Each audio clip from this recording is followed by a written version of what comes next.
ಎಲ್ಲರಿಗೂ ನಮಸ್ಕಾರ. ಇದು ಮಂಗಳವಾರದ ಬ್ಲಾಗು. ನೋಡ್ತಾ ಇರ್ಬೋದು ಸನ್ರೈಸ್ ಆಗ್ತಾ ಇದೆ. ಸೊ ಬೆಳಗ್ಗೆನೇ ಈ ಥರ ವೆದರ್ ನೋಡೋದಕ್ಕೆ ತುಂಬಾ ಚೆನ್ನಾಗಿರುತ್ತೆ. ನಂಗೆ ತುಂಬ ಇಷ್ಟ. ಸನ್ರೈಸ್ ಆಗುವಾಗ ಹೋಗಿ ನೋಡ್ತಾ ಇರ್ತೀನಿ. ಹಾಗೆ ನನ್ನ ಮಗಳು ಈ ಥರ ಹೊಡೆದಾಕ್ಬಿಟ್ಟಿದ್ದಾಳೆ ಇದನ್ನು, ಪಿಂಗಾಣಿ ಇದನ್ನು. ಏನು ಮಾಡೋಕ್ಕಾಗಲ್ಲ. ಅವಳೇನೋ ಉಪ್ಪು ಹಾಕ್ಕೊಳಕ್ಕೆ ಹೋಗಿದ್ದಾಳ, ಅದು ಕೆಳಗಡೆ ಇಡೋಕ್ಕೋಗಿ ಜಾರ್ ಬಿದ್ದು ಹೊಡೆದಾಕ್ಬಿಟ್ಲು. ಏನು ಮಾಡೋಕ್ಕಾಗಲ್ಲ. ಡಿಟಾಕ್ಸ್ ಡ್ರಿಂಕ್ನ ಕುದಿಯೋದಕ್ಕೆ ಅಂತ ಇಟ್ಟಿದ್ದೀನಿ. ಸಾಂಬಾರು ಇತ್ತು, ಸಾಂಬಾರನ್ನ ಬಿಸಿ ಮಾಡ್ತಾಯಿದ್ದೀನಿ. ನೈಟ್ ಕಡೆ ಹಾಲು ಇಟ್ಟಿದ್ದೀನಿ. ಒಂದು ಲೋಟ ಫುಲ್ ಕುಡಿಬೇಕಿದ್ದನ್ನು. ಸೊ ನಾನು ನೈಟ್ ಮಾಡ್ಕೊಂಡಿರ್ತೀನಿ ಇದನ್ನು ಡಿಟಾಕ್ಸ್ ಡ್ರಿಂಕು. ಸೊ ಮತ್ತೆ ಇನ್ನೊಂದು ಸಲ ಅದನ್ನು ಕುದಿಸ್ತೀನಿ. ನೈಟ್ ಕುದಿಸಿ ಕುಡಿದಿರ್ತೀನಲ್ವ, ಸೊ ಹಾಗೆ ಉಳಿದಿರುತ್ತೆ ಅದು. ಮತ್ತೆ ಅದನ್ನು ಬಿಸಾಕಕ್ಕೆ ಹೋಗಲ್ಲ. ಇನ್ನೊಂದು ಸಲ ಯೂಸ್ ಮಾಡ್ಕೊಂಡು ಅದಾದಮೇಲೆ ಬಿಸಾಕ್ತೀನಿ ನಾನು. ಸೊ ಹೊರಗಡೆ ಅಂತೂ ಸಿಕ್ಕಾಪಟ್ಟೆ ಚಳಿ ಇದೆ. ಎದ್ದೇಳೋಕ್ಕೆ ಆಗಲ್ಲ ಬೆಳಗ್ಗೆ ಟೈಮಲ್ಲಿ. ಮಲ್ಕೊಂಡ್ಬಿಟ್ರೆ ಕೆಲಸ ಆಗಲ್ಲ ಅಂತಂದು ಬೇಗ ಎದ್ದು ಒಂದು ಸ್ವಲ್ಪ ವರ್ಕೌಟ್ ಮಾಡಿ, ಹಾಗೆ ಮಗಳಿಗೆ ಬ್ರೇಕ್ಫಾಸ್ಟ್ ಎಲ್ಲ ರೆಡಿ ಮಾಡಬೇಕು. ಅವಳು 8 ಗಂಟೆಗೆ ಮನೆಗೆ ಬಿಡ್ತಾಳೆ. ಸೊ 8-8:30 ಅಷ್ಟೊತ್ತಿಗೆ ಸ್ಕೂಲಲ್ಲಿ ಇರಬೇಕು ಅವಳು. ಹಂಗಾಗಿ ನಾನು 7:30 ಅಷ್ಟೊತ್ತಿಗೆ ಬ್ರೇಕ್ಫಾಸ್ಟ್ ರೆಡಿ ಮಾಡಿರಬೇಕು. ಇಲ್ಲ ಅಂತಂದರೆ ಮಲ್ಕೊಂಡ್ಬಿಟ್ರೆ ಅಷ್ಟೇ ಕತೆ, ಅವಳು ಸ್ಕೂಲ್ಗೆ ಹೋಗೋಲ್ಲ. ಹಂಗಾಗ್ಬಿಡುತ್ತೆ. ಸೊ ಎದ್ದು ಮಾಡಲೇಬೇಕು. ಎಷ್ಟೇ ಚಳಿ ಇದ್ರೂ ಕೂಡ ಎದ್ದು ಮಾಡಲೇಬೇಕಾಗುತ್ತೆ. ಒಂದು 10-15 ನಿಮಿಷ ಟೈಮ್ ತೊಗೊತೀನಿ ನಾನು. 5 o'clock ಅಂದರೆ 5 o'clockಗೆ ಎದ್ದೇಳಲ್ಲ. ಒಂದು 10-15 ನಿಮಿಷ ಟೈಮ್ ತೊಗೊಂಡು ಅದಾದಮೇಲೆ ಎದ್ದೇಳ್ತೀನಿ. ಆಲ್ಮೋಸ್ಟ್ ಒಂದು 5:30 ಆಗುತ್ತೆ ನಾನು ಫ್ರೆಶ್ ಅಪ್ ಆಗಿ ಬರೋ ಅಷ್ಟರಲ್ಲಿ. ಚಪಾತಿ ಮಾಡ್ತಾಯಿದ್ದೀನಿ. ಚಪಾತಿ ಜೊತೆ ಪನ್ನೀರ್ ಬುರ್ಜಿ ಮಾಡೋಣ ಅಂತ ಅಂದ್ಕೊಂಡಿದ್ದೀನಿ. ಸೊ ಮನೇಲಿ ಎಲ್ಲರೂ ಇಷ್ಟಪಡ್ತಾರೆ. ಮಕ್ಕಳು, ನನ್ನ ಹಸ್ಬೆಂಡು ಪನ್ನೀರ್ ಬುರ್ಜಿ ಎಲ್ಲ ಚೆನ್ನಾಗಿ ತಿಂತಾರೆ ಚಪಾತಿ ಜೊತೆಗೆ. ಹಂಗಾಗಿ ಅದೇ ಮಾಡೋಣ ಅಂತ ಅಂದ್ಕೊಂಡಿದ್ದೀನಿ. ಅಂದರೆ ಬಾಕ್ಸಿಗೆ ಕೊಟ್ಟೋಕ್ಕೂ ಈಸಿ ಆಗುತ್ತೆ ಅನ್ನೋದಕ್ಕೋಸ್ಕರ. ಸೊ ಎಲ್ಲರೂ ಮಲಗಿದ್ದಾರೆ ಇನ್ನೂ. ಹಂಗಾಗಿ ನಿಧಾನಕ್ಕೆ ಮಾತಾಡ್ತಾ ಇದ್ದೀನಿ. ಜೋರಾಗಿ ಮಾತಾಡ್ಬಿಟ್ರೆ ನನ್ನ ಮಗ ಎದ್ದು ಬಂದುಬಿಡ್ತಾನೆ. ಹಾಗಾಗಿ ಕೇಳಿಸ್ತಾ ಇದೆಯೋ ಗೊತ್ತಿಲ್ಲ, ಬಟ್ ಸೈಲೆಂಟ್ ಆಗಿರೋದ್ರಿಂದ ಕೇಳಿಸ್ತಾ ಇದೆ ಅಂತ ಅಂದ್ಕೊಂಡಿದ್ದೀನಿ.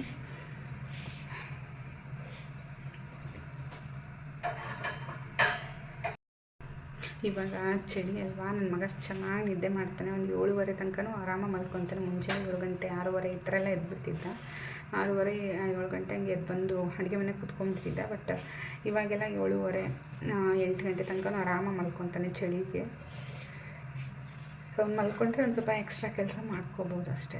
ಸೊ ಅಡುಗೆ ಮಾಡ್ಕೊತಾನೆ ಬೇಗ ಈರುಳ್ಳಿ ಹೆಚ್ಕೊತಾನೆ ಡಿಟಾಕ್ಸ್ ಡ್ರಿಂಕ್ನ ಕುಡಿತಾ ಇದ್ದೀನಿ. ಇಲ್ಲಾಂದರೆ ಟೈಮ್ ಆಗೋಗ್ಬಿಡುತ್ತೆ. ಸೊ ಹಂಗಾಗಿ ಇವತ್ತು ಸ್ವಲ್ಪ 6:30 ಆಯಿತು ಎದ್ದೇಳೋಷ್ಟರಲ್ಲಿ, ಸ್ವಲ್ಪ ಲೇಟ್ ಆಯಿತು. ಈಗ ಪನ್ನೀರ್ ಬುರ್ಜಿಗೆ ಅಂತಂದು ರೆಡಿ ಮಾಡ್ಕೊತಾ ಇದ್ದೀನಿ. ಒಂದು ಪೂರ್ತಿ ಪನ್ನೀರನ್ನು ನಾನು ಕ್ರಷ್ ಮಾಡಿ ಇಟ್ಕೊಂಡಿದ್ದೀನಿ. ಅದಕ್ಕೆ ನಾರ್ಮಲಾಗಿ ಯಾವ ರೀತಿ ಒಗ್ಗರಣೆ ಹಾಕಬೇಕು ಅದೇ ರೀತಿ ಸೇಮ್ ಹಾಕಿಬಿಟ್ಟು ಸೊ ಮಿಕ್ಸ್ ಮಾಡಿಬಿಟ್ರೆ ಆಯಿತು. ಸ್ವಲ್ಪ ಗರಂ ಮಸಾಲ ಹಾಕಿಬಿಟ್ಟು.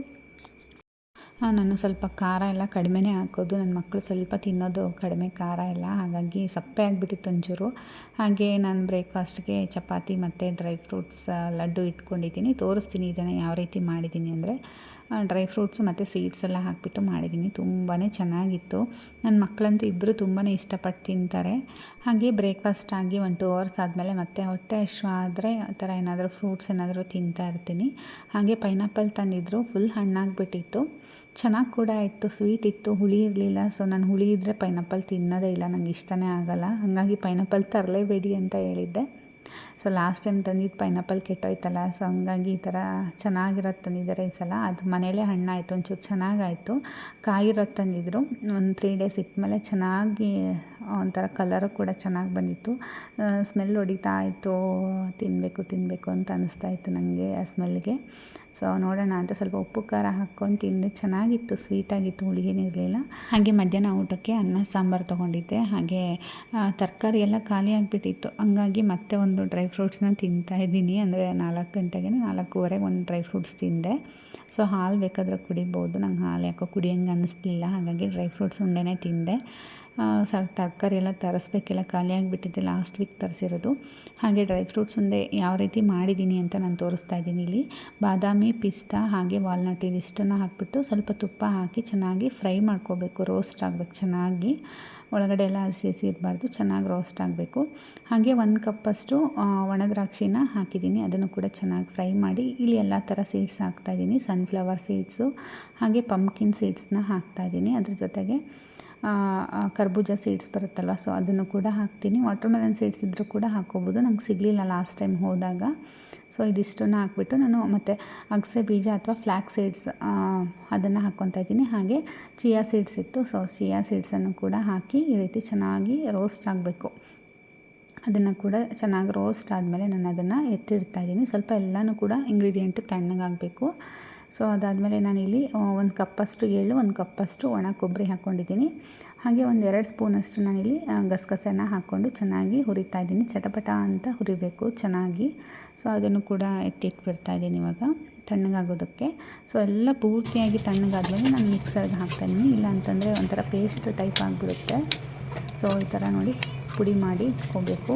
ಇಲ್ಲ ಅಂತಂದರೆ ಫಸ್ಟ್ ಪುಡಿ ಮಾಡಿ ಆಮೇಲೆ ಬೇಕಿದ್ದರೆ ರೋಸ್ಟ್ ಮಾಡ್ಕೋಬೋದು. ನನಗೆ ಇಷ್ಟೊಂದು ಪುಡಿ ಇಷ್ಟ ಇಲ್ಲ ಅಂತಂದರೆ ತರಿಯಾಗಿ ಬೇಕಿದ್ದರೂ ಮಾಡ್ಕೋಬೋದು. ಹಾಗೆ ನಾನಿಲ್ಲಿ ಹಸಿ ಕರ್ಜನ ಹಾಕಿಬಿಟ್ಟು ಅದನ್ನು ಕೂಡ ತರಿಯಾಗಿ ನಾನಿಲ್ಲಿ ರುಬ್ಕೊತಾ ಇದ್ದೀನಿ. ಮಿಕ್ಸಿಗೆ ಹಾಕಿ ರುಬ್ಕೊಂಡಾದಮೇಲೆ ಮತ್ತೆ 1 ಟೇಬಲ್ ಸ್ಪೂನಷ್ಟು ತುಪ್ಪನ ಯೂಸ್ ಮಾಡ್ತಾಯಿದ್ದೀನಿ. ಬಾಣಲಿನ ಚೆನ್ನಾಗಿ ಕಾಸಿ ಆದಮೇಲೆ ನಾನಿಲ್ಲಿ ಇದನ್ನು ಹುರ್ಕೊತಾ ಇದ್ದೀನಿ. ಒಂದು 3ರಿಂದ 4 ನಿಮಿಷ ಚೆನ್ನಾಗಿ ಫ್ರೈ ಮಾಡಿಕೊಂಡ್ರೆ ಸಾಕು. ಒಂಥರ ಸ್ಮ್ಯಾಶ್ ಆಗುತ್ತೆ, ಒಂಥರ ಅಂಟಾಗುತ್ತೆ. ಸೊ ಇದೇ ನಮಗೆ ನಾವು ಬೆಲ್ಲದ ಪಾಕ ಏನೂ ಮಾಡ್ಕೊಳಲ್ಲ. ಸೊ ಸ್ವೀಟೆಲ್ಲ ಏನು ಯೂಸ್ ಮಾಡ್ತಾಯಿಲ್ಲ. ಸೊ ಹಾಗಾಗಿ ಖರ್ಜೂರನೇ ನಾವು ಇದಕ್ಕೆ ಮಿಕ್ಸ್ ಮಾಡಿಬಿಟ್ಟು ಇದನ್ನು ನಾವು ಉಂಡೆ ರೀತಿ ಕಟ್ಕೋಬೇಕಾಗುತ್ತೆ. ಹಾಗಾಗಿ ಎಲ್ಲ ಕಡೆ ಚೆನ್ನಾಗಿ ಮಿಕ್ಸ್ ಆಗಬೇಕು ಖರ್ಜೂರ. ಇಲ್ಲ ಅಂತಂದರೆ ಚೆನ್ನಾಗಿ ಉಂಡೆ ಕಟ್ಟೋದಕ್ಕೆ ಸರಿ ಹೋಗೋದಿಲ್ಲ ಇಲ್ಲ ಅಂತಂದರೆ. ಹಾಗಾಗಿ ಎಲ್ಲ ಕಡೆ ಚೆನ್ನಾಗಿ ಮಿಕ್ಸ್ ಮಾಡ್ಕೊಂಡಾದಮೇಲೆ ನಾವು ಉಂಡೆ ಕಟ್ಟಬೇಕಾಗುತ್ತೆ. ಈಗ ಬೀಜಗಳನ್ನೆಲ್ಲ ಹಾಕಿದ್ದೀನಿ, ಹಾಗೆ ಡ್ರೈ ಫ್ರೂಟ್ಸ್ ಎಲ್ಲ ಹಾಕಿರೋದ್ರಿಂದ ನಿಮಗೆ ಏನಾದರೂ ಕೂದಲು ಉದುರ್ತಾ ಇದೆ ಅಥವಾ ಬೇರೆ ಏನಾದರೂ ಥೈರಾಯ್ಡು ಹೆಲ್ತ್ ಇಶ್ಯೂ ಏನಾದರೂ ಇದ್ದರೂ ಕೂಡ ನಿಮಗೆ ತುಂಬಾ ಬೆನಿಫಿಟ್ ಇದೆ. ಯಾಕಂದರೆ ಎಲ್ಲ ಸೀಡ್ಸನ್ನು ಯೂಸ್ ಮಾಡಿದ್ದೀವಿ, ಹಾಗೆ ಎಲ್ಲ ಡ್ರೈ ಫ್ರೂಟ್ಸನ್ನು ಯೂಸ್ ಮಾಡೋದ್ರಿಂದ ವೆಯ್ಟ್ ಲಾಸ್ಗೂ ಕೂಡ ತುಂಬ ಹೆಲ್ಪ್ ಆಗುತ್ತೆ. ಹಾಗೆ ನಿಮ್ಮ ಕೂದಲು ಉದುರೋದು ಅಥವಾ ನಿಮಗೆ ಬೇರೆ ಏನಾದರೂ ಥೈರಾಯ್ಡ್ ಹಾರ್ಮೋನ್ ಪ್ರಾಬ್ಲಮ್ ಇದ್ದರೂ ಕೂಡ ಈ ಒಂದು ಉಂಡೆ ಡೈಲಿ ನೀವು ತೊಗೊಳೋದ್ರಿಂದ ನಿಮ್ಮ ಹೆಲ್ತ್ ಪ್ರಾಬ್ಲಮ್ ತುಂಬಾ ಚೆನ್ನಾಗಾಗುತ್ತೆ. ಸೊ ಅದು ಇದು ತಿನ್ನೋ ಬದಲು ಯಾವಾಗಾದರೂ ಇದನ್ನು ಹೊಟ್ಟೆ ಹಶ್ವಾದಾಗ 1 ಉಂಡೆ ತಿಂದರೆ ಸಾಕು. ಸೊ 5:30 ಆಗಿದೆ, ನೋಡ್ತಾ ಇರ್ಬೋದು ಆಲ್ರೆಡಿ ಇಷ್ಟೊತ್ತಾಯಿತು ಟೈಮು. ಹಾಗೆ ಇದನ್ನು ಬಾಗಿಲಿಗೆ ತೋರಣ ತಂದಿದ್ನಲ್ವ, ಹಾಕಿರಲಿಲ್ಲ, ಇವತ್ತು ಹಾಕಿದೆ. ಎಷ್ಟು ಚೆನ್ನಾಗಿ ಕಾಣ್ತಾ ಇದೆ. ನಮ್ಮ ಮನೆಯವರು ಹಳ್ಳಿ ಮನೆ ಥರ ಕಾಣ್ತಾ ಇದೆ ನೋಡು ಅಂತ ಹೇಳ್ತಾಯಿದ್ರು. ನನಗೇನೋ ಚೆನ್ನಾಗಿ ಕಾಣ್ತಾಯಿತ್ತು ನಮ್ಮನೆ ಬಾಗಿಲಿಗೆ ಅಂತ ಹೇಳ್ತಾ ಇದ್ದೆ ನಾನು. ಸೊ ಚೆನ್ನಾಗಿ ಕಾಣ್ತಾಯಿತ್ತು, ಇಷ್ಟ ಆಯಿತು ಅಂತಂದು ತೊಗೊಂಡಿದ್ದೆ. ಹಾಗೆ ಇಟ್ಬಿಟ್ಟಿದ್ದೆ ತಂದು. ಹಾಗೆ ನನ್ನ ಮಗನಿಗೆ ಹಾಲು ಕೊಡ್ತಾ ಇದ್ನಲ್ವ, ಅವನಿಗೆ ಬೆಲ್ಲ ಹಾಕಿದ್ರೆ ಬೆಲ್ಲ ಒಂದು ಸ್ವಲ್ಪ ತಿನ್ನಿಸ್ಬೇಕು. ಅದೇನೋ ಹಾಲಿಗೂ ಬೆಲ್ಲ ಹಾಕ್ಕೋಬೇಕು, ಬಾಯಾಗ ಒಂದು ಸ್ವಲ್ಪ ಬೆಲ್ಲ ಹಾಕ್ಕೊಂಡು ತಿನ್ನಬೇಕು ಅವನು. ನನ್ನ ಮಗಳು ಅವ್ಳ ಫ್ರೆಂಡ್ನ ಕರ್ಕೊಂಬಂದು ಇನ್ನೇನೋ ಕಿತಾಪತಿ ಮಾಡ್ತಾ ಇರ್ತಾಳೆ. ಸ್ಟೆಪ್ಲರ್ ತೊಗೊಂಡೆ, ಕತ್ರಿ ತೊಗೊಂಡೆ ಅಂತಂದು ಎಲ್ಲ ತೊಗೊಳ್ಳೋದು, ಕಟ್ ಮಾಡೋದು, ಸ್ಟೆಪ್ಲರ್ ಹಾಕೋದು. ಎಷ್ಟು ಸ್ಟೆಪ್ಲರ್ ಖಾಲಿಯಾಗಿದೆ ಅನ್ನೋದೇ ಗೊತ್ತಿಲ್ಲ, ಅಷ್ಟು ಖಾಲಿ ಮಾಡಿದ್ದಾಳೆ ಅವಳಂತೂ. ಪೇಪರೆಲ್ಲ ಕಟ್ ಮಾಡಿ ಮನೆ ತುಂಬ ಹಾಕೋದು ಇದೇ ಕೆಲಸ. ಆಮೇಲೆ ಗ್ಲೂ ಅಂತೂ ಫುಲ್ ಖಾಲಿ ಮಾಡೋದು, ಪೇಂಟ್ ಖಾಲಿ ಮಾಡೋದು. ಅವನು ಅವಳ ಜೊತೆ ಸೇರ್ಕೊಂಡು ಅವನು ಹಂಗೆ ಕಲಿತಾ ಇದ್ದಾನೆ. ಏನು ಮಾಡೋಕ್ಕಾಗಲ್ಲ ಅಂತ ನಾನು ಸುಮ್ಮನಾಗ್ಬಿಟ್ಟಿರ್ತೀನಿ, ಎಷ್ಟು ಮಾಡ್ತಾರೋ ಮಾಡಲಿ ಅಂತ. ಸೊ ತರಕಾರಿ ಎಲ್ಲ ಖಾಲಿಯಾಗಿಬಿಟ್ಟಿತ್ತು. ಈರುಳ್ಳಿ, ಟೊಮೊಟೊ, ಕ್ಯಾಪ್ಸಿಕಮ್ ಇಷ್ಟೇ ಇತ್ತು. ಸೊ ಅದನ್ನು ಹಾಕ್ಬಿಟ್ಟು ಆಮ್ಲೆಟ್ ಮಾಡ್ಕೊಳ್ಳೋಣ ಅಂತ. ಆ್ಯಕ್ಚುಲಿ ನನಗೆ ಎಗ್ ರೆಸಿಪಿ ಅಷ್ಟೊಂದು ಕರೆಕ್ಟಾಗಿ ಬರಲ್ಲ. ನಾನು ಎಗ್ ಮನೇಲಿ ಮಾಡ್ತಾನೇ ಇರಲಿಲ್ಲ. ಇವಾಗ ಮಾಡ್ಕೊತಾ ಇದ್ದೀನಿ ಅಷ್ಟೇ. ಡಯಟ್ ಸ್ಟಾರ್ಟ್ ಮಾಡಿದಾಗಿಂದ ಎಗ್ ಐಟಮ್ ಮಾಡ್ತಾಯಿದ್ದೀನಿ. ಹಾಗೆ ನನಗೆ ಕ್ಯಾಲ್ಶಿಯಮ್ ಕೂಡ ಕಡಿಮೆ ಇದೆ ಅಲ್ವಾ, ಹಾಗಾಗಿ ಎಗ್ ಎಲ್ಲ ತಿನ್ನಬೇಕು ಅಂತ ಹೇಳಿದ್ದಾರೆ ಡಾಕ್ಟರು. ಹಾಗಾಗಿ ನಾನು ಎಗ್ಗು ಹಾಲು ತೊಗೊತೀನಿ. ಅಂದರೆ ಹಾಲು ನನಗೆ ಅಷ್ಟಕ್ಕಷ್ಟೇ ಟೀ ಕಾಫಿ ಎಲ್ಲ ಕುಡಿಯೋದು ಬಿಟ್ಬಿಟ್ಟಿದ್ದೀನಲ್ಲ. ಸೊ ಅಲ್ಲಿಂದ ಹಾಲು ಕೂಡ ಕಡಿಮೆ ಆಗಿದೆ, ಹಾಲು ತೊಗೊಳಲ್ಲ. ಸೊ ಅದರಿಂದ ಎಗ್ಗಾದರೂ ತೊಗೋಬೇಕು. ಹಾಗಾಗಿ ಎಗ್ ರೆಸಿಪಿ ಅಷ್ಟೊಂದು ನನಗೇನು ಬರಲ್ಲ. ಏನು ಬರುತ್ತೋ ಅದನ್ನೇ ಮಾಡ್ಕೊಂಡು ತಿಂತಿರ್ತೀನಿ.